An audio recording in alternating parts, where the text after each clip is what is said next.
Ang aklat ng Deuteronomio, Kabanata 25. Kapag may usaping iniharap sa hukuman at napawalang sala ang walang kasalanan at nahatulan ang may sala, at kung ang angkop na parusa ay hagupit, padadapain ng hukom ang may sala at hahagupitin ayon sa bigat ng kanyang kasalanan. 4 na po ang pinakamaraming hagupit na maaring ibigay sa may sala. Ang higit dito ay paghamak na sa kanyang pagkatao. Huwag ninyong bubusalan ang bibig ng baka habang ito'y gumigiik. Kung may dalawang magkapatid na naninirahan sa parehong bahay at mamatay na walang anak ang isang lalaking may asawa, ang nabiyuda niya ay hindi maaring mag-asawa sa iba. Dapat siyang pakasalan ng kapatid ng namatay at ito ang tutupad sa tungkulin ng kapatid na namatay. Ang kanilang unang anak na lalaki ay isusunod sa pangalan ng namatay upang hindi mawala sa Israel ang pangalan nito. Kung ayaw ng kapatid ng namatay na pakasalan ang balo, dudulog ito sa matatandang namumuno sa bayan. Sasabihin ng nabiyuda, ayaw ng lalaking ito na panatilihin ang pangalan ng kaniyang kapatid. Ayaw niyang gampanan ang kaniyang tungkulin para sa kaniyang kapatid. Kung magkagayon, ang kapatid na yumao ay ipapatawag ng matatandang pinuno at pagsasabihan. Kapag ayaw pa rin niya, lalapitan siya ng byuda. Hahablutin ang sandalyas nito sa kaduduraan at sasabihing, ganyan ang bagay sa taong tumatangging panatilihin ang pangalan ng kanyang kapatid. Ang sambayanan ng lalaking ito'y makikilala sa buong Israel sa tawag na ang sambayanan ng lalaking hinubaran ng sandalyas. Kapag may dalawang lalaking nag-aaway at ang asawa ng isa ay lumapit upang tulungan ang kanyang asawa at dinaklot ang ari ng kalaban, puputulin ang kamay ng babaeng iyon, hindi siya dapat kaawaan. Huwag kayong gagamit ng dalawang uri ng pabigat na sa timbangan, isang mabigat at isang magaan. Huwag din kayong gagamit ng dalawang uri ng takalan, isang malaki at isang maliit.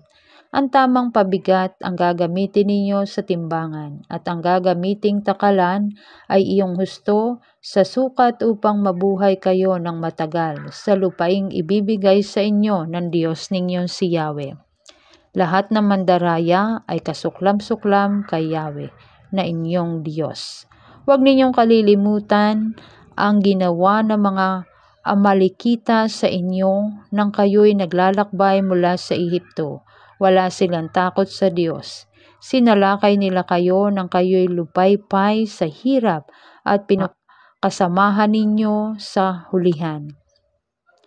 Kapag nalupig na ninyo ang lahat ng inyong mga kaaway at panatag na kayo sa lupaing ibibigay sa inyo ni Yahweh na inyong Diyos, ubusin ninyo ang lahi ng mga Amalekita roon.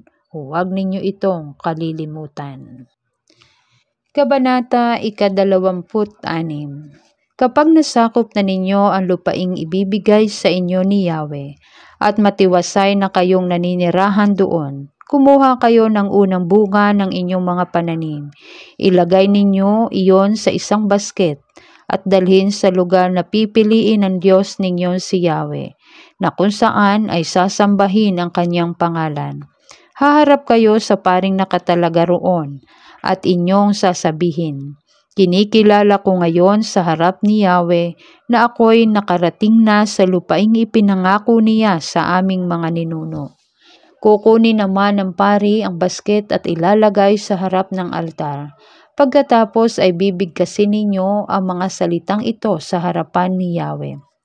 Isang pagalagalang Arameo ang aking ninuno. Dinala niya ang kaniyang pamilya sa Ehipto upang manirahan doon. Kakaunti lamang sila nang magpunta doon, ngunit sila'y dumami ng dumami at naging isang malaki at makapangyarihang bansa. Pinagmalupitan kami at inalipin ng mga Ehipsyo. Kaya tumingi kami ng tulong kay Yahweh, ang Diyos ng aming mga ninuno. Dininig niya kami at nakita niya ang aming pagdurusa, kahit kaapihang dinaranas. Inilabas kami ni Yahweh mula sa Ehipto sa pamagitan ng kanyang kapangyarihan, ng mga kakilakilabot na gawa at mga kababalaghan, at dinala sa lupaing ito na mayaman at sagana sa lahat ng bagay. Kaya narito ngayon, Yahweh, ang unang bunga ng aming mga pananim sa lupaing ibinigay mo sa amin. Pagkasabi noon, ilapag ninyo ang inyong dala sa harap ng altar, saka kayo luluhod upang sambahin si Yahweh sa kabutihan niya sa inyo. Kayong lahat ay magdiriwang kasama ang buong sambahayan ng mga Levita at mga nakikipamayam sa inyo.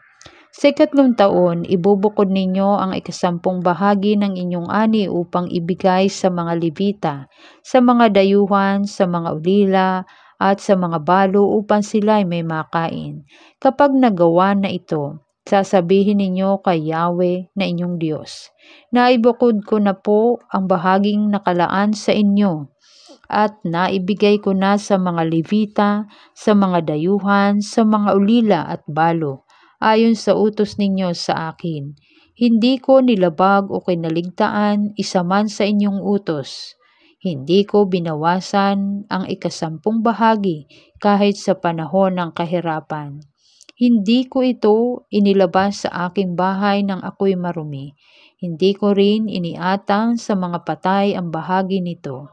Dininig ko ang inyong tinig, Yahweh, aking Diyos. Sinunod kong lahat ang iniutos ninyo sa amin.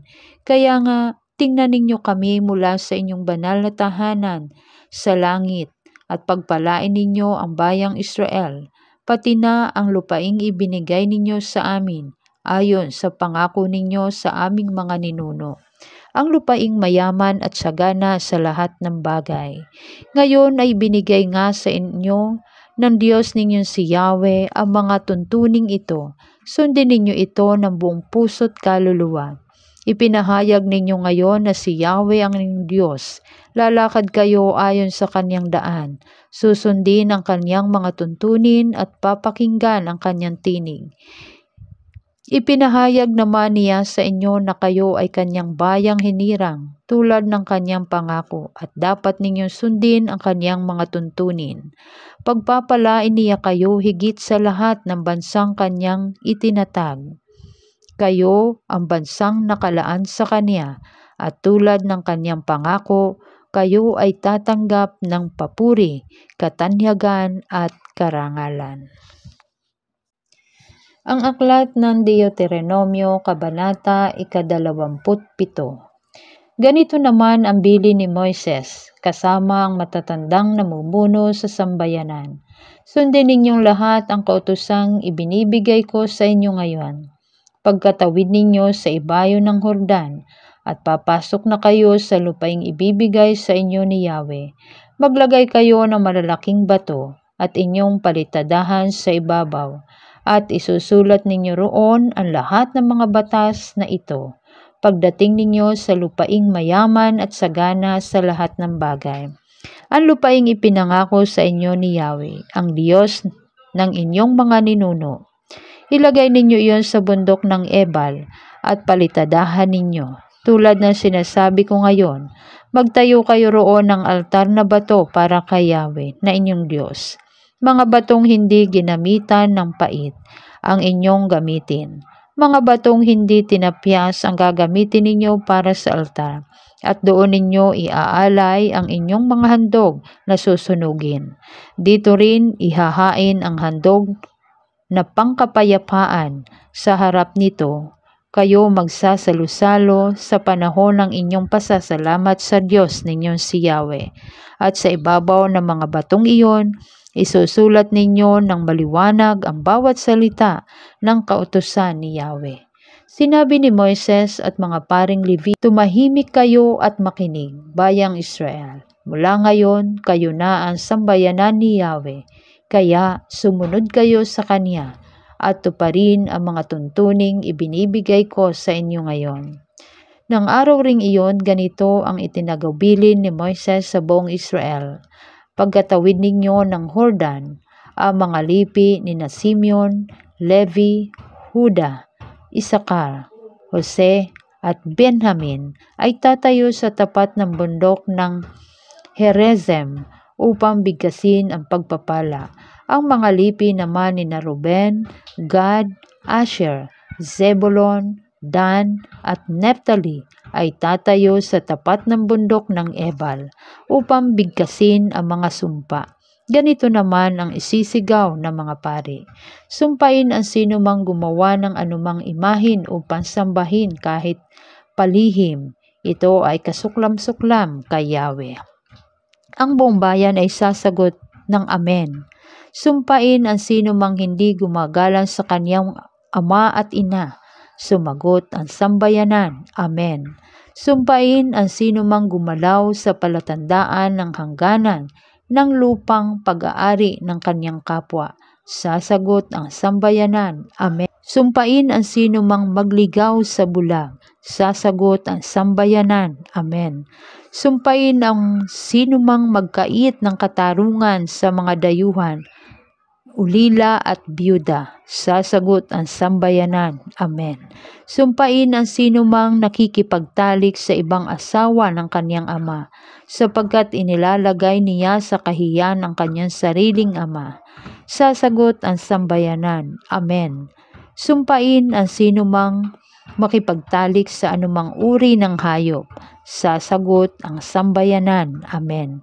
Sumpain ang sino mang sumiping sa kanyang kapatid na babae, kahit pa ito'y kapatid sa ama o sa ina. Sasagot ang sambayanan. Amen. Sumpain ang sino mang sumiping sa kanyang biyanang babae.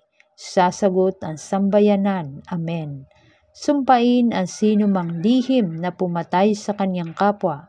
Sasagot ang sambayanan. Amen. Sumpain ang sino mang nagpapabayad upang pumatay ng taong walang kasalanan. Sasagot ang sambayanan. Amen. Sumpain ang sino mang hindi sumusunod sa mga utos na ito. Sasagot ang sambayanan. Amen.